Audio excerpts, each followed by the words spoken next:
Hello, this is a video on how to play the board game Surakarta. Surakarta is an ancient Indonesian two-player board game, and what you'll need to draw a 6x6 grid, right?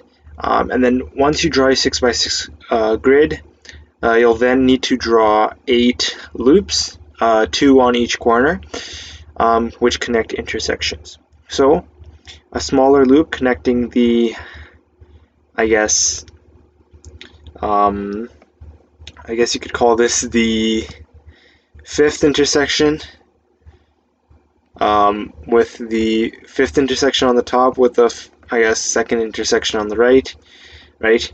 And so you essentially connect it in this configuration such that you can draw the loops to where they are just connecting,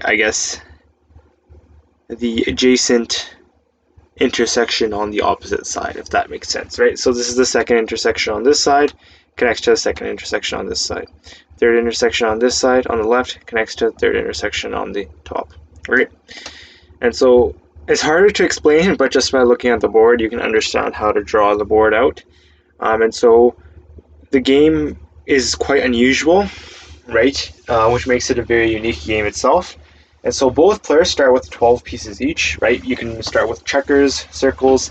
You can even play with cards, right? Anything to just help you denote the difference between two pieces. And so both players would start with 12 pieces each, which are placed on opposite ends of your 6x6 grid. So 6 pieces are placed on the bottom 6 intersections. 6 pieces are placed on the second row of intersections. So any player can start first. After that, players alternate turns to play.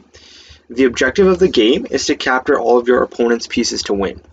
Players have 2 ways to make a move, so the game is quite simple. So you can make a non-capturing move. So the player can move their piece to an empty adjacent intersection in any diagonal or vertical/horizontal direction. So you can move diagonally or in a straight direction, does not matter, right? In this case, we'll move like so. Now we'll let my opponent play. And so that's a non-capturing move, right? Where you simply move to an empty adjacent intersection, straight or diagonally. Then you can also do a capturing move. A capturing move is where you capture an opponent's piece. In order to capture an opponent's piece, the player needs to traverse along one or more of the loops and any number of unoccupied intersections along the path and reach to an opponent piece. Jumping over a piece is not permitted. The captured piece is removed from the board. Capturing is optional. So even if you can capture a piece, you do not have to. Right, and so that did sound sort of confusing there, and so let us sort of really talk about what we have to do. Right, so you have to traverse along these inner or outer loops that we drew, which are connecting adjacent intersections on different sides of the grid. And so what we'll basically do here is, we know that we have to traverse along these loops, right? And so what we'll do is we'll simply go like so. And so notice what just happened there, right? I did that to demonstrate to you what would happen, right? When we meant by traversing a loop. By traversing a loop, it's not that you simply place your piece, right? Because you can't place your piece anywhere along the loop. It's not, you can only place your pieces on intersections. However, by traversing a loop, right, you traverse a loop when you have the ability to capture an opponent's piece. And so like you saw there, I put my piece there, right, my black piece, then the white piece traversed the loop and then captured my piece there, right? And so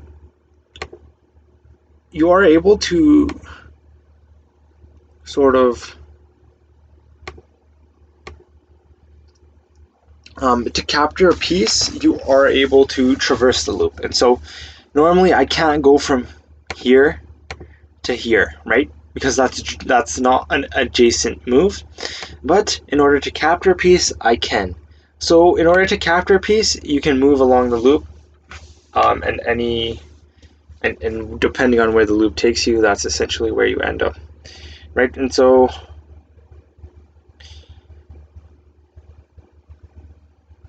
essentially what you have to do is you don't necessarily have to traverse along the loop, right? Well, you sort of do, right? But you don't have to traverse along the loop normally, because you can't even do that actually. But when you're looking to capture your opponent's piece, then you traverse along the loop, right? So you traverse along the loop, and you can reach an opponent's piece. And so that's essentially it, right? You can essentially move straight or diagonally one intersection over. For a non-capturing move, if you're looking to capture your opponent's pieces, you are allowed to traverse the entire loop and then get to your opponent's piece. The game is won once a player captures all of the opponent's pieces. So it's quite simple, but we'll go ahead and we'll do a bit of a demonstration here. And so I'm going to do my best, even though my opponent will probably do most of the capturing. If I move right there, right, that's essentially a trap. So we're not going to do that.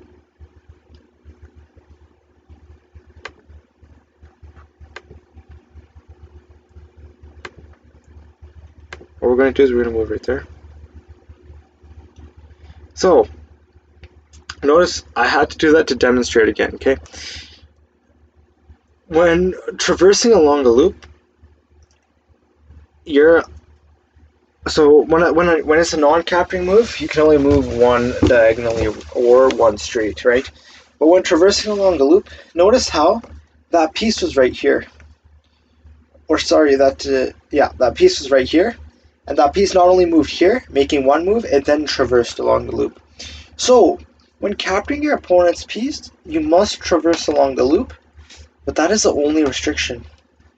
You are allowed to jump or move through any number of unoccupied intersections along the path. And so, let us say,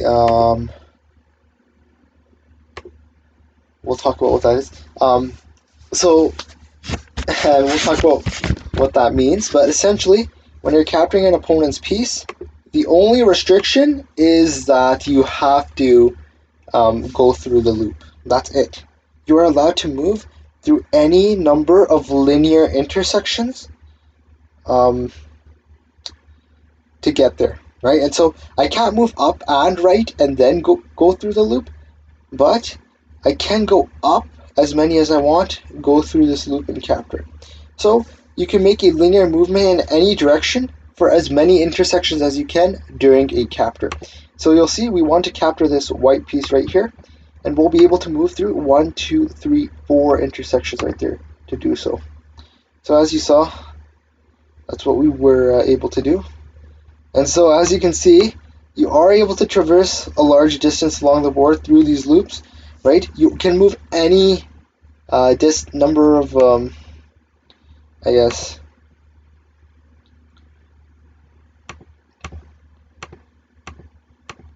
you can move any number of intersections that are along the same line in a singular move, provided that you are going through the loop and going for a capture. Now let us just finish this game here.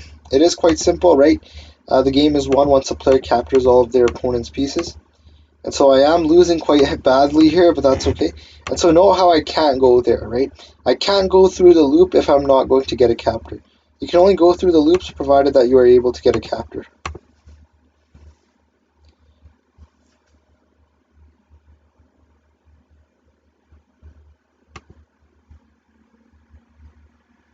And so just what I recommend is staying clear. You have to think.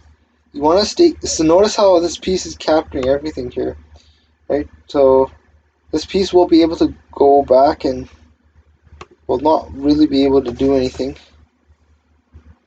Notice what just happened there, right? You can go through any number of intersections provided that you stay straight and don't change direction. So in this case, they were simply following the loop, right? The piece was right here. I believe the piece was right here. Yep, then it followed this path that I'm tracing. Went up like so, right? Not changing horizontally or vertically, simply following the path right? And then it ended up capturing the piece there. So that just further illustrated. Look at how many intersections were crossed. If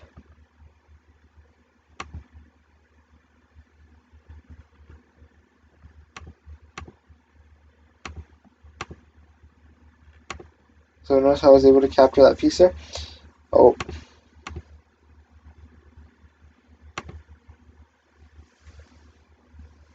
yeah. So that was a bad move by me. But if you were looking across, right, it does not matter, right? So notice how they simply went through the loop there.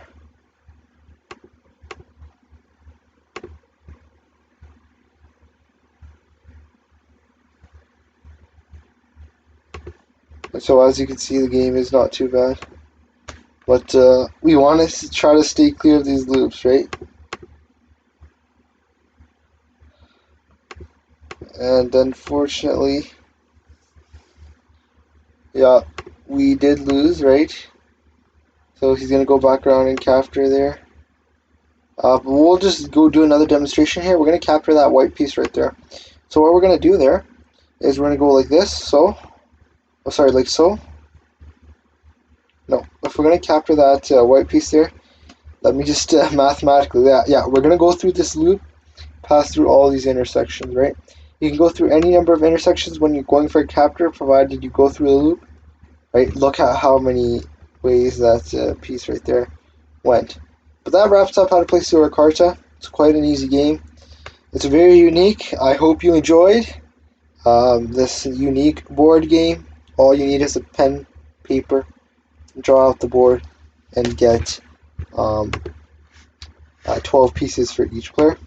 That's it. Thank you for watching, and I hope you enjoyed.